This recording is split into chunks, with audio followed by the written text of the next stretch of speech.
Hey guys, and welcome to another Escape Wheel Watch Review. Today we're looking at the steeldive SD1965s.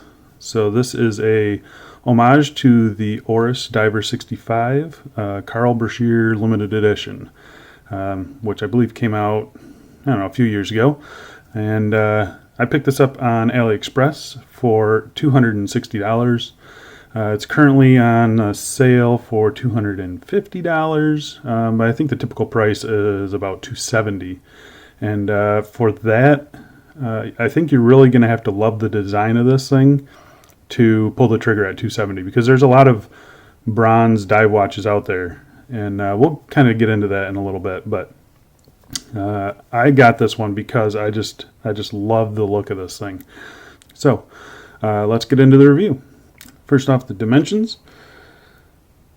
We've got a 41.6 millimeter case, 13.7 millimeters, and that includes this nice bubble sapphire. Got 20 millimeter lug width, and the overall case length is 50.2. So it's a little bit bigger than I'm used to wearing, but I don't mind it, and I'm not sure what it is about it. It must be just like the skin diver style of this thing, but I think it wears really good. So let's talk about the case on this thing. So this is a CUSN8 marine grade bronze. As you can see, it's already patinaing a little bit, actually quite a bit, because I forced it and then I failed at it. So I cleaned it and then I tried forcing it again, and yeah, so it's, you can see there's a little bit of rainbowing, which I'm not a huge fan of. So if anyone knows how to get rid of that, let me know. But I do like the look of this patinaed bronze. So the top of the lugs are vertical brushing. The sides of the case are a horizontal brushing. You've got no polished edges on this thing that I can see. I think the top edge of the bezel was like it wasn't like a shiny polish, but it wasn't brushed or anything like that. So there's not much shine to this, which is exactly what I wanted. The case back on this, it's a stainless steel case back, screw down, nicely signed. You know, it's got that giant steeldive logo. I still like the logo. It's pretty cool. But it says NH35 dive 200 meters by steeldive, CUSN8 bronze element, automatic movement around the outside. And you can see it's, I mean, they do a really nice job. I've heard some things about this being a little rough or sharp, but on my unit it's all nice and smooth, so no issues there. And then the underside of the case, as you can see, is a circular brushing as well. So really nicely done, I think. And you can see, you know, it says 13.8 millimeters, but the actual side profile of this thing is really, really thin. You got nice turn down lugs here, and so it wears really good, I think. Very happy with with how this thing sits on the wrist. It's nice and low, and you know, 13.7, it sounds a little bit thick, but it wears really good. So I'm going to go outside right now and throw it on the wrist for you.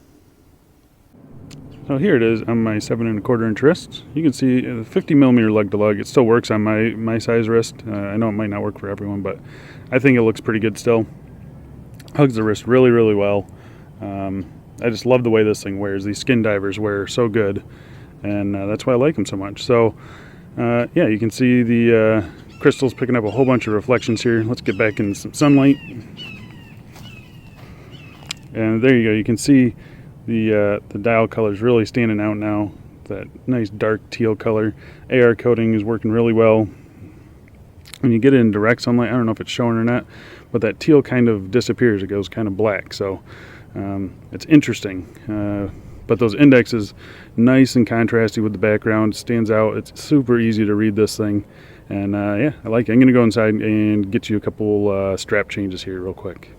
So here it is on one of my favorite straps. This is the Watch Steward, kind of elastic. There's nothing underneath it, but it hugs the wrist so nicely when it's on these straps. So just wanted to post this on here, and let you see it on a couple different straps. So let's go get one more strap and then we'll get back to the review. And here it is on kind of a single pass navy and khaki, and I think it looks pretty good. It's still sitting pretty good on the wrist there, as you can see. I think the color scheme goes well with it, but let's get back inside and get back to this review. Alright, let's talk about this bezel. So this is a all bronze bezel. Same with the bezel insert. You have some raised indices and some engraved minute numerals. So it's a pretty interesting look. You do have a loomed pip at the 12 o'clock, and you can see this is one of the things I don't like about this thing.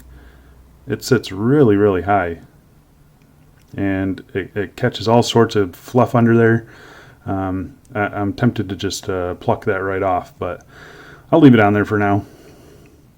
But yeah, I like the look of the bezel.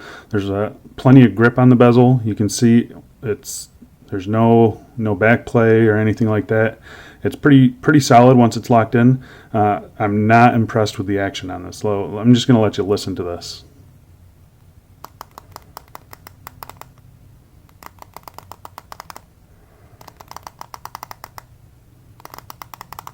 So it sounds pretty gritty, I guess.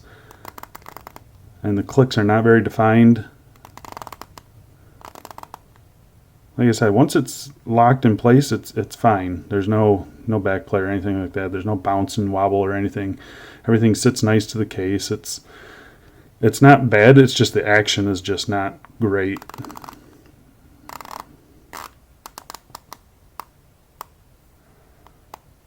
And everything lines up pretty good. And it's supposed to be a 120 click. But I'm definitely getting a lot of like double clicks on there, so I don't know what's going on with it. So the bezel is not a highlight. Don't buy this thing for a good bezel. That's basically what I'm saying. There's a lot of good bezels out there in bronze watches. I think it might be a quality control issue. I got to somehow get under this bezel and figure out what's going on. All right, let's talk about the crystal real quick. So this is a beautiful domed sapphire. As you can see, really nice distortion at the edges. It looks awesome. I love the crystal on this thing. Lots and lots of blue AR, as you can see there. I thought that would kind of bother me, but in reality it really doesn't. I almost like it on this because this is a blue dial. So let's get into this dial real quick. The dial, it's a fume dial, so it kind of fades from a dark bluish teal almost to black at the minute track. It's a matte dial, so it's not glossy. You've got a gold printed minute track around the outside, and then you got steel dive and automatic 200 meters printed in white. The indexes are rimmed in gold. You do have a date cutout at the 6 o'clock position with a black date wheel, which is nice to see. The minute and hour hands are a brushed finish, same with the second hand. And it looks really good. I like that split design that they got going on there. The handset is sized, I think, perfect. So everything reaches out to the minute track. Really nicely sized. The loom on this is a vintage loom, so it all kind of flows nicely together. And the loom on this is really good. So I'm going to pop up a loom shot right now. So here you can see the steel dive in the middle. You got the San Martin on the left and the Pagani design on the right. The steel dive is really holding strong with that vintage C3 loom, really nicely applied. You have a BGW9 loom pip, which is kind of odd, but that's my only real complaint with the loom on this thing.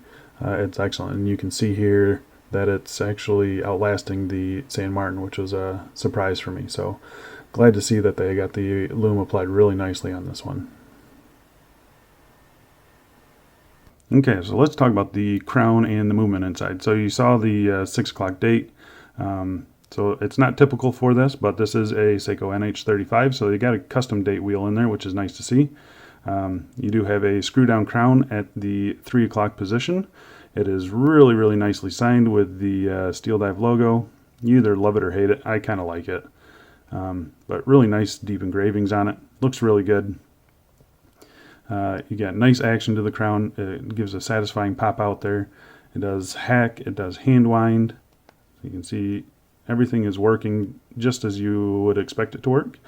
And you know, that's not a surprise. It's an NH35. So I love these movements. You know, 40 hours powder reserve, 6 ticks per second. They're like $30 to replace. So if something does go bad, you know, they're super cheap to service. And yeah, I got no problems with the movement in this thing. The screw in and screw out action on this crown, it's perfect. I've got no problems with it. So let's talk about the straps.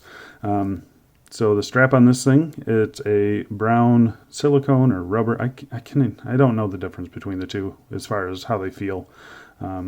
It's a fine buckle, or it's a fine strap. I've got no problems with it. It's actually really comfortable. You got 2 floating keepers here. You got a kind of a cheap chintzy buckle, which I wasn't too fond of. No quick release or anything like that. Lots of adjustment holes, as you can see. And yeah, I've got no problems with this strap. It's pretty unspectacular.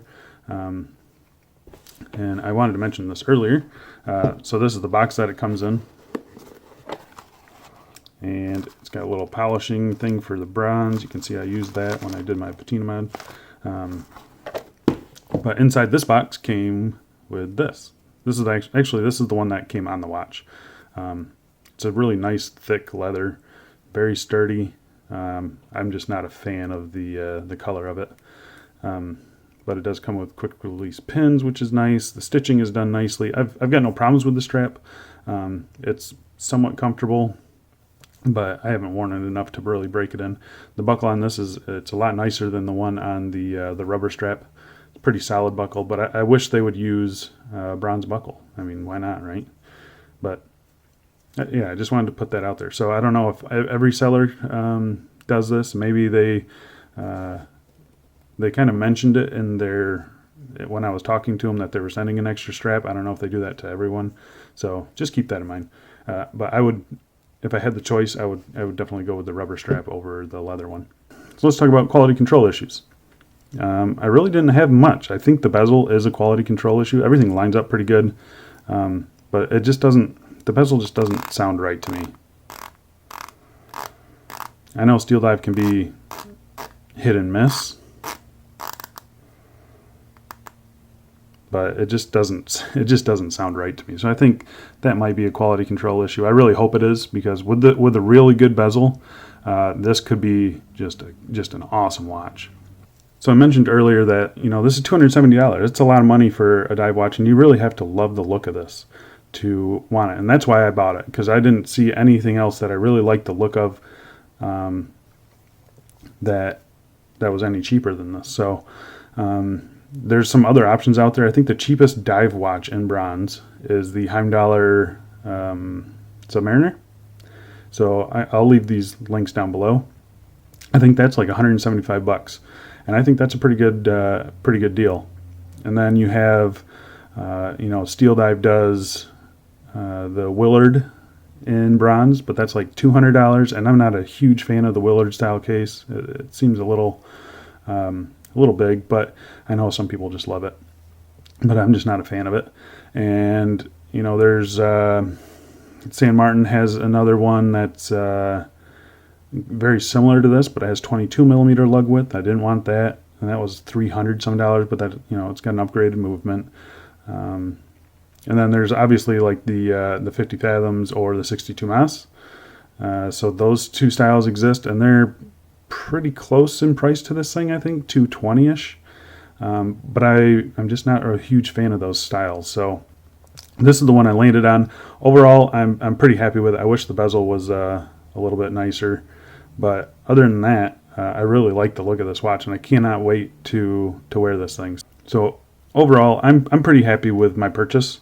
270 is a little bit much, but you know, I love the look of this thing. I've always liked the look of this watch, and so yeah, I'm happy to have this in my collection. And it's something a little different. You know, people don't really recognize what this is or what this is an homage to. So it's kind of nice to have a quote unquote unique piece, even though it's a basic copy of another watch. But yeah.